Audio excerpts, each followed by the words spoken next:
শুনছো প্রিয়, সারা বাংলাদেশের মানুষ সিলেটের চা বাগানকে যেমন ভালোবাসে ঠিক সেইভাবে তোমাকে ভালোবাসি। তুমি আমার মনটাকে বিছনাকান্দি রাস্তার মতো ভেঙে দিও না।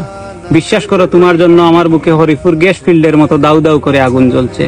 তুমি সারা সুরমা নদীর পানি ডাললেও সেই আগুন কখনো নিভবে না। প্লিজ তোমার মনটা বুলাগঞ্জ পাথরের মতো এত শক্ত করো না।